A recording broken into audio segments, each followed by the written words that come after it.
Hello everybody and welcome to BrickVault. Today is another top 10 MOCs of the week episode where I show you guys the coolest custom creations I happen to see people building in LEGO throughout this last week. As always, there are a whole heck of a lot more than just 10 creations going to be shown in this episode. Links to as many of them as possible are in the description below. There's only a 5,000 character limit. This week, the custom build that went up in our web store is the Rocinante and Tachi. They're actually the same ship, just different colors, and some of you might recognize this as the main spaceship from the show The Expanse, and also book series. Kevin J. Walter, an excellent designer, knocked these creations out. They scale perfectly with the micro-size Star Wars fleet, and if you wanted to build them for yourself, you can find the instructions at our web store, www.brickvault.toys. It's a great way to help support the channel, the designers we work with, and before we see the top 10, let's check out some honorable mentions first. Cereal Eating Builder has a ship that very much looks like something inspired from Homeworld. The Icarus Terrain flagship has some great angles. Ben Cossey has repurposed the buildable figure Darth Vader helmet better than anybody else so far. From Mr. Hume, this looks like an old school Batman comic book cover. If you watched last week's video on the gigantic Lucrehulk class droid control gunship, Admiral Plackbar posted way more pics, and it is way more impressive.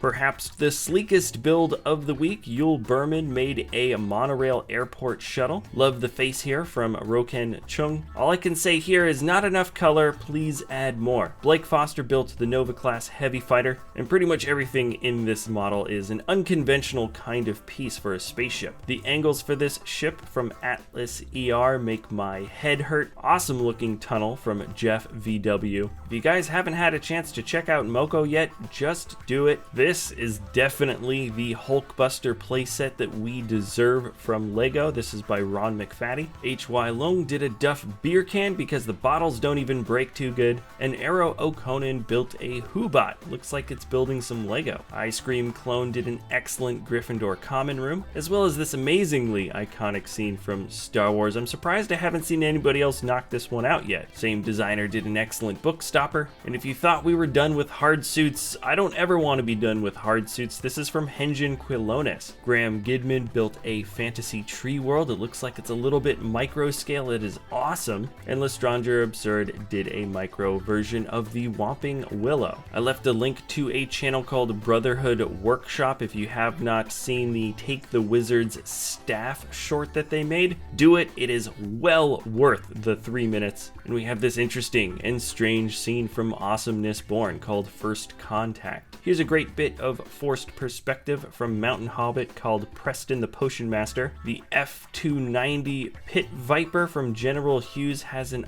awesome sort of chibi style almost. The big nose and the big fin in the back has a way of balancing out the proportions in a fun way. Sobfan 2013 did an excellent job on a hobbit hole popping out of a book. This is the Portal Companion Cube. It looks life size, which is so cool. Kale Frost did that one. And then Big Planes built a little Cessna. It's a 172. Robson M has an extremely clean design for a transport helicopter. I know it's just digital, but it's just awesome. And then another digital helicopter, which is very cool. This is from Asgardian Studio. This is the Heavy Lift helicopter. Stay in digital with Sunder 59 Ironclad Honor. When you know this was rendered, the cleanliness of the string work makes a whole heck of a lot more sense. Nick Brick built the Nintendo Zappers, which is no surprise, and they have some amazing little details. They look simple, but the cleanliness of this design cannot be understated. Here's an excellent diorama from Forlorn Empire titled At the Market. And now let's jump into the top 10. This time I'm going to label them with numbers, just so you know they're in the top 10, but they are not in any particular order from best to worst in my opinion.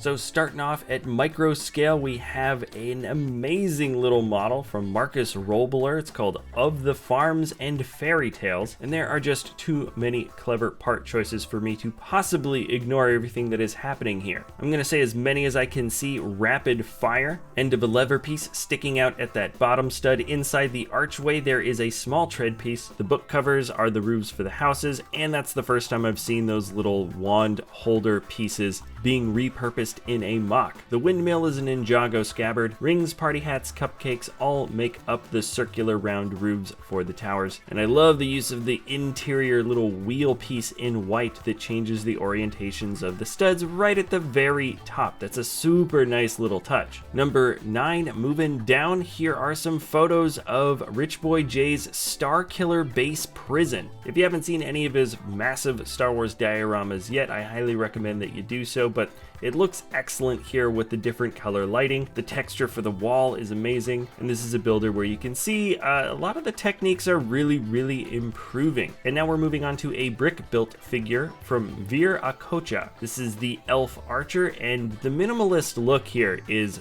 really nice. I like how simple the face is, but it works particularly well for this size. The competing angles for the waist make up an excellent looking coat. I believe the saw blade pieces in the back over the shoulder are supposed to imitate some feathers for the backs of arrows, and the build for the bow is probably my favorite bit from this whole model. Someone tell me if you think his hair kind of looks like a mullet, and let's move on. From Miguel Anacleto, this is Escape the Death Star 2, and this is the micro build that we should have gotten for some type of Star Wars celebration. We've got the X-Wing escaping out the construction hole in the side of the Death Star 2, and the Falcon that is slowly but surely getting engulfed in flames as it's escaping the exploding space station. If it wasn't just the build details alone, I would say this is awesome, but it goes to the next level when you see that he has integrated lights to the flames, and I say why was something like this not made a gift with purchase set? People would have really lost their heads. From Wes Talbot, this is called Beholder. I don't even know where to begin with the details of this piece. I love it so much. I like that the 2x2 flower type piece works really well as eyelids, or it looks like opening eyelids around these eyeballs. The mouth for this beholder is extremely creepy with the splitting tongues, sharp teeth, ominous grin, and there's some excellent details around the eyelid and the eye itself in the center. Next, we're moving on to an absolutely massive diorama from Kieth. It's called Ninjago City, and I think many of you will be able to recognize a lot of Lego sets integrated here, plus a bit of custom building and just some amazing world building. This is the kind of thing that I feel like most people fantasize about having when they get one or two of those Ninjago City sets. The city is absolutely packed with all kinds of people. They are everywhere, all over the streets and sidewalks and walkways. There's so much color, there's a bit of chaos, some excellent figures here and there the closer and closer you look, and it's probably one of the best integrations of Lego sets to custom builds that I have personally seen. And now we're moving on to a builder called Dan's Brick Builds, and this is the motorized Lego Star Wars AT-AT.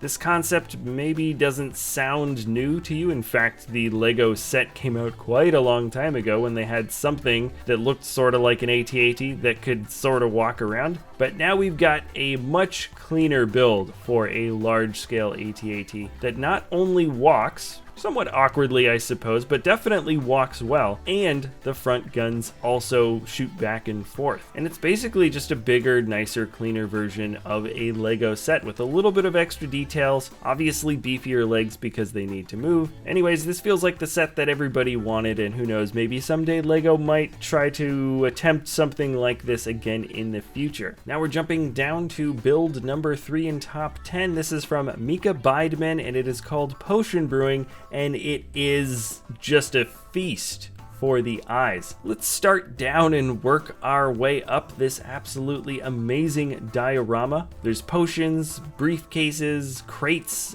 things kind of cluttered and strewn about the floor. I love the armor piece that's used above the top of the fireplace. The potion master is busy at work, and as you slowly start making your way up, you'll see the amazing build techniques for the bookcases, the stairs, different ladders. A nice touch of ornate gold rims the outside of many of these cases. Bits of treasure and armor and things left over from adventures past, other animals and critters. Just a few brown vines that stick out in the top corner. Another fireplace, and there's just this nice balance between warmth and elegance and a little bit of dirtiness and clutter that really just makes this whole area feel very very lived in and real. I just love the fact that it's just tall and you have the spiraling staircase in this very fantastical giant open room. It almost looks like he's inside a huge tree. This was a 3-part collaboration between a couple other builders. You did see their builds earlier in this video. Excellent details all around. And then number 2 is just crazy. We have a wonderfully rendered mining dump truck with the main bucket in the back built in dark red. My guess is that the render is here because some of these pieces most likely don't exist in the colors that are being used, but the build style is excellent. It's extremely clean. And then let's absolutely blow your mind because that is just the smaller half of the much larger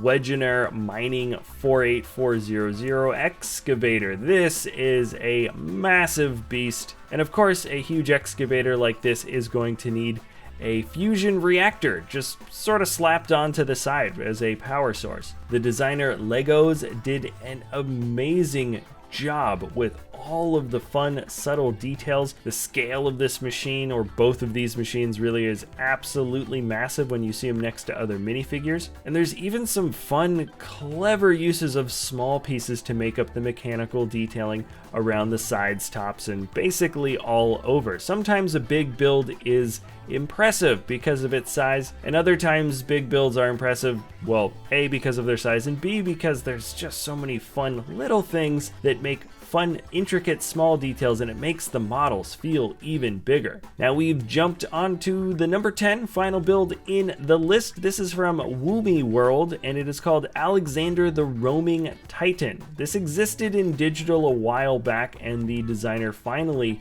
knocked out a real-life version of the build, which is extremely impressive. And this one's fun because it's a massive model, but it's also micro scale to a certain degree, or at least it looks that way. You can see different castles or kingdoms that are on different parts of this giant titan. It's kind of like a big walking city or a big walking country or something. You can recognize the different builds for towers and spires. I like that he used different colors and different building techniques on different parts of the Titan to really make it look like there are several civilizations or kingdoms living all on this one giant armored creature. It's fun to start trying to create a universe or a fantasy world in which this creature exists. And that is going to be it for the top 10 MOCs of the week episode. If you do have time to check out some of the links in the description below, I highly recommend that you do so. Thanks for sticking around to the end. If you want to see the web store, www.brickvault.toys is a great way to help support the channel. You can always like or subscribe, share the video, do whatever you want to do. Thank you so much for watching, and we'll see you next time